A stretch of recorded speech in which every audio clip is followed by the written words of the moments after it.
be great. Then you could think of all the questions you could ask people who would be willing to come on your show. Ask the questions you don't ask. Think about all that Rogaine. In the rearview mirror, not everybody is ready to move on. More than 1,300 New York Times employees are refusing a return to the office 3 days a week, while demanding raises of more than 13%, with no mandatory return until next summer.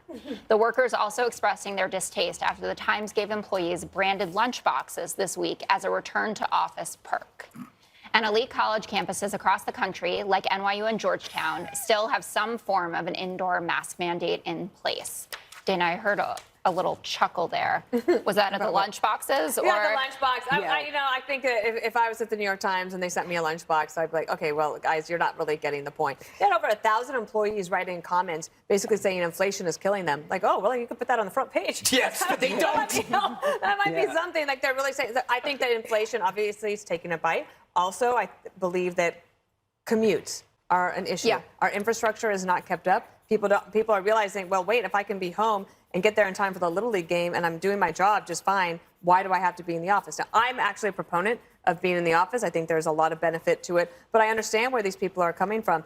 But my last point is, another problem is the open plan office. People are going crazy because they can't stand listening to all of their colleagues' conversations and the noises and everything. And the companies go back and forth. They'll do individual offices, and then they'll go to open plan. Individual offices, open plan. Bloomberg, when he was running for president, said he was going to make the West Wing open plan. And I said, oh, he's going to lose. And perhaps that's why he lost. Greg, you hate listening to people in the office. I hate, and it's all, obviously it's Jesse's staff that drives me crazy. But it must be hard for the New York Times to write about downplaying inflation now when their whole staff is rebelling over inflation. And also think about the jobs that people show up to and die. Right? They're like, these people want to stay home because they feel unsafe. Maybe they might get COVID. Talk to a logger or a deep sea fisherman. They show up. And when an arts and culture editor says, I feel healthy if I just stay home, they should fire him. As an employer, you cannot forfeit the right to require people to come to work, right? The problem is we've expanded the idea of health to encompass so many things, from gun ownership to the use of gender pronouns, now that anybody could say, like, I don't feel healthy, and you, by requiring me to come to work, kind of puts me at risk. This is a luxury protest. These people don't make life work, right? They're not truck drivers, electricians, plumbers. Could you imagine a plumber working from home? You need like a Zoom snake. Like a Zoom snake to go into your toilet? Or maybe you'd have to, people would have to come to you with your clogged plumbing. You have to carry your toilet to the plumber. That would not work. No, it wouldn't. One of the interesting things is that there's more unionizing now, because they're saying, look, you're asking us to do more. You're asking us now to spend money on gas, on lunches, on clothing. Everything's more expensive for us to come to work. And that's not in our contract that we have to come to work, because nobody ever thought to put it in the contract. I mean, usually you got a job, you came to work. And like Dana, I think we all need to be here, but, I kind of get it. But the unionizing, I think, is going to create a real power struggle with management. But the unions, you have to think about it. It's not management's fault that we're in this mess. It's China's fault that we're in this mess because of COVID. And now people got a little lazy. They got a little comfortable, whatever it might be. I don't know. But it's a shame, because management now is saying, look, you get your butt to work at Goldman Sachs or you get your butt fired. And that's okay, too. Mm-hmm. I do think that's okay. Is that... Yeah, there's two types of people in this world. There are the people that enjoyed the pandemic protocols, and then there's the rest of us that wanted to get back to normal. It just so happens that all the people that liked being locked down are in academia and in the media. They're shy people.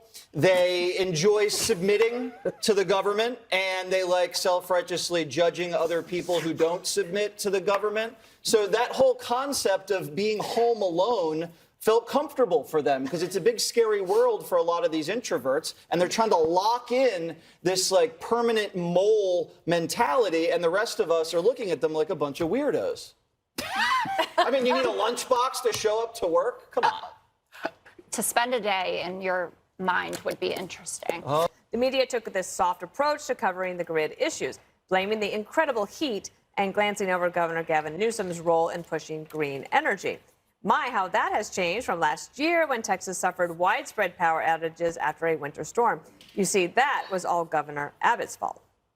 Congresswoman Alexandria Ocasio-Cortez, one of the architects of the climate legislation, responded, quote, "The infrastructure failures in Texas are quite literally what happens when you don't pursue a Green New Deal." The reason wind turbines didn't work is because they bought the wrong ones. Governor Greg Abbott seized on the issues with wind turbines and blamed the whole power crisis on renewable energy. And he even slammed the Green New Deal. Senator Ron Johnson was saying, it's unreliable. Wind and solar, they're unreliable. Emily, has there been a lot of fact-checking of this? No, this was about renewables. This was about renewables. It's not about renewables. He's going to Harvard. You missed Stelter. Oh, yeah. You know, I actually reached out to him to do a little training with me, but I haven't heard back from him. So do you think that the media is giving Newsom a pass?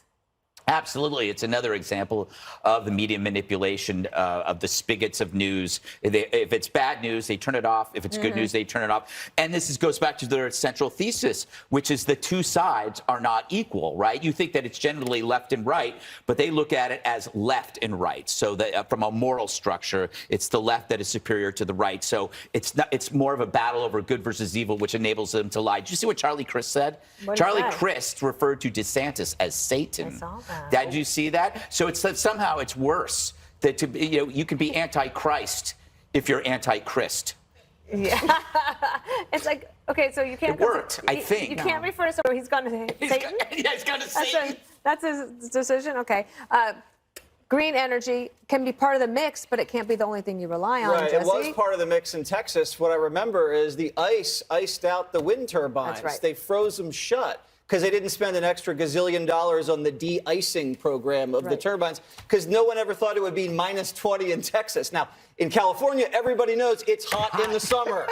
It's a little bit different, and that's why the grid there nearly shut down. Jessica, energy is going to be an issue going forward. We are facing something in Europe this winter that will focus the mind of everybody, and we should be focused on that.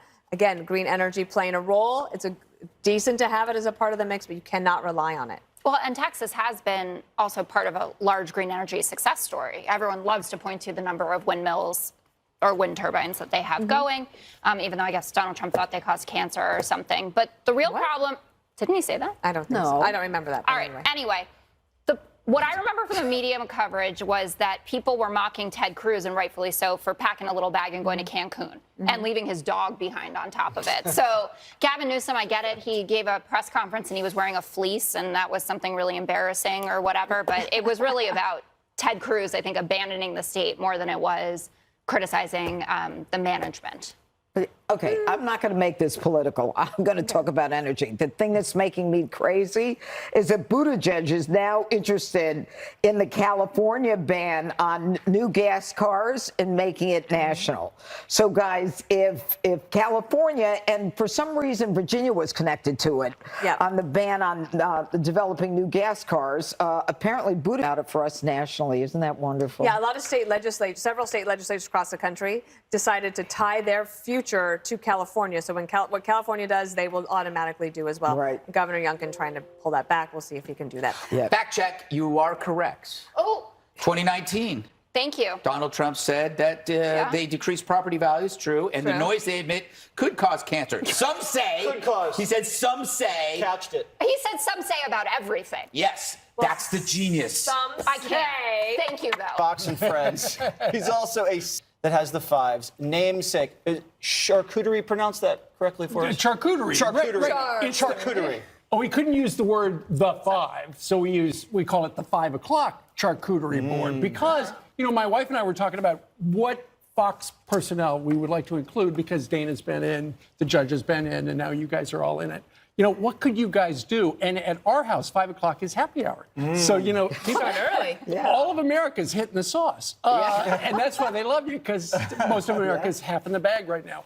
And we were thinking, what would go with a little wine and cheese and stuff like that? Why not a cheese platter? And Dana had actually told me about a charcuterie board book a couple of years ago. Wait, this was her idea? Essentially, that's where it came from. And so this is.